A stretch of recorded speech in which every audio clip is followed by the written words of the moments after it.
A parade took place in Beijing that has already been called the most symbolic in recent decades. On the grandstand next to Chinese President Xi Jinping stood Vladimir Putin, Alexander Lukashenko, Kim Jong-un, Ilham Aliyev, Emomali Rahmon, and Kassym-Jomart Tokayev. You'll agree, this doesn't look like a coincidence. When such figures gather together, it's no longer just a military show. It's a message to the whole world. And above all, it's a signal to financial markets. A new stage is beginning, a bloc is being formed that serves as an alternative to the West. Yes, viewers on the screen saw marching columns and China's newest missiles, but behind it all was a much more important subtext. The parade turned into a demonstration not only of military power, but also of political consolidation among countries that refuse to play by the rules of the United States and the European Union. Look at who was standing next to Xi: Russia and Kazakhstan, key suppliers of oil and gas; Azerbaijan, an energy hub that Europe cannot manage without today; Belarus, the bridge between East and West; and Kim Jong-un. His presence is a challenge. The world saw that even isolated North Korea is now part of this new stage. The fact remains, the parade was not about weapons, but about money and influence. And it was here that the main theme revealed itself: the economy. China is increasing its investments in Central Asia. New projects in Kazakhstan, energy agreements with Azerbaijan, the expansion of logistics routes through the Caspian and the Caucasus. All of this is not just infrastructure.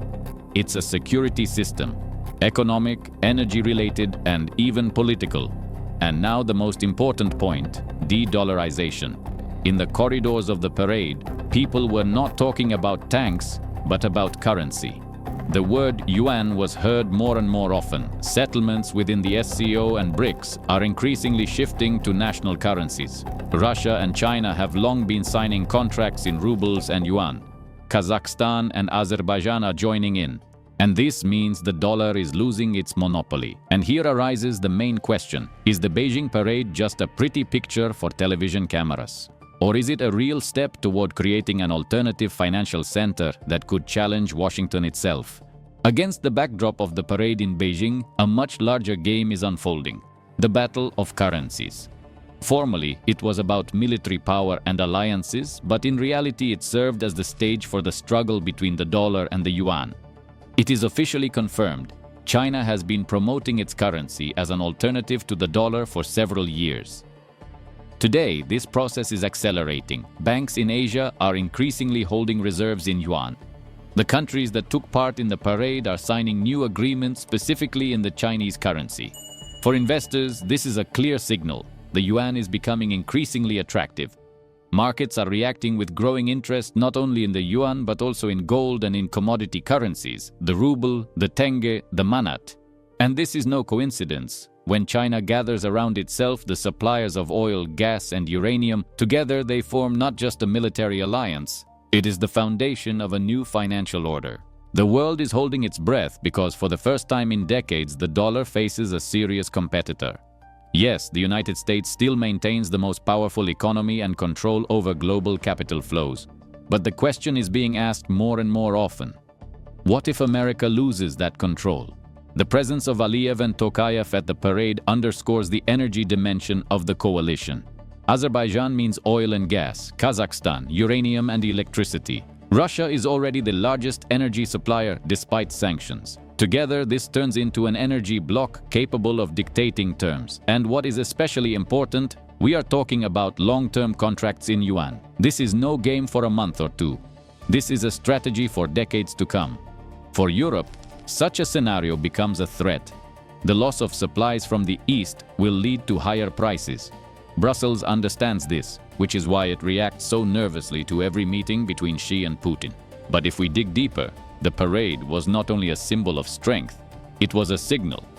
We are ready to play by our own rules, and if the West disagrees, that is its problem. Coincidence? Hardly. Even before the lights of the parade had dimmed, the first comments came from Washington. An official State Department spokesperson declared, "We are closely monitoring the actions of China and its partners.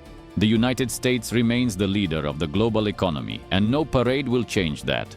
It sounded confident, but if you look at the reaction of the financial markets, that confidence felt more like a defensive response. The yuan strengthened, and Asian stock exchanges saw rising interest in shares of companies tied to energy and infrastructure. European capitals also could not remain silent. In Berlin and Paris, emergency analytical groups gathered at the Ministries of Economy. In Brussels, they spoke plainly. We must be ready for growing dependence on the East. In diplomatic language, that sounds like a warning. In reality, it's panic. Europe understands it is losing control over key energy supplies. In Moscow, the parade was presented as a symbol of strategic partnership. Russian television showed footage of Putin next to Xi, accompanied by commentary that Russia is not alone and that the West can no longer dictate its rules. In Minsk, Lukashenko went even further, declaring, "We stand on the threshold of a new world, and this world is not built on the dollar." And then came Pyongyang's comment, which sounded like a challenge. North Korean media wrote, "Kim Jong-un stands in line with the leaders of great powers." This proves that the isolation of the DPRK is in the past. The world heard that signal, and the reaction was mixed. Some dismissed it as propaganda, others saw it as a sign that China is ready to publicly integrate Pyongyang into global processes. But the most interesting part happened behind closed doors. Insiders claim that in the corridors of the US National Security Council, they were discussing a scenario of losing dollar hegemony. Privately, they admit, if the yuan becomes entrenched in oil and gas settlements, this will be a point of no return. Of course, such wording never appeared in the press, but leaks in expert circles make it clear the anxiety in Washington is real. In Europe, the tension is no less. Anonymous sources in the European Commission claim that proposals are already being prepared for an accelerated transition to green energy in order to reduce dependence on the East. But a logical question arises. Can oil, gas, and uranium from Russia, Kazakhstan, and Azerbaijan really be replaced quickly? The answer for now is obvious: no. All this turns the parade in Beijing into a political storm. Officials try to project calm, but their words increasingly diverge from their actions. Hasty meetings, urgent press releases, a surge in diplomatic contacts, all signs that the West is truly alarmed. And what if everything we saw was only the tip of the iceberg? What if behind the parade lies an entire program for redistributing global power and finance? Coincidence? Hardly. To understand the meaning of the Beijing parade, we need to step back a little. History knows many examples when military marches became not just demonstrations of strength, but the starting point of a new world order. Remember how in the 1970s, OPEC countries imposed an oil embargo. At first, it looked like mere economic pressure, but in reality, the world realized for the first time, a resource can be a weapon no less powerful than a missile. Today, we see a similar scenario, only on a much broader scale. China and its allies are forming not only an energy bloc, but also a financial one. Recall the Belt and Road Initiative. Billions of dollars have already been invested in roads, ports, and railways stretching from Shanghai to Rotterdam. And this is not construction for its own sake. It is a web that connects dozens of countries into a single system with Beijing at the center. The fact remains, the parade merely highlighted what had long been in preparation. The SCO and BRICS are increasingly turning into an alternative to Western institutions. While the IMF and the World Bank distribute loans with political conditions, Eastern countries are building their own development banks and funds. The dollar is still the strongest player, but for the first time in decades, it has a rival with real infrastructure and allies. The dramatic point is that the West seems to have lost time. While Washington was focused on sanctions and military conflicts, Beijing calmly bought up assets, built ports, and signed energy contracts. And Moscow, despite pressure, found an opportunity in this. By redirecting its flows from Europe to the East, Russia became a key supplier in yuan-based schemes. But there is also a conspiratorial version. What if all this is a prearranged scenario in which China and the US are playing a double game? After all, it is no accident that the largest American corporations continue to invest in China, even when politicians publicly speak of confrontation. Could it be that the parade is a spectacle for the masses, while behind the scenes Beijing and Washington are trading spheres of influence?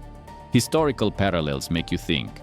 Remember the Bretton Woods system after World War II. Back then, the dollar became the only global currency because the US controlled gold. Today, China is betting on something else: control over raw materials, logistics, and digital technologies.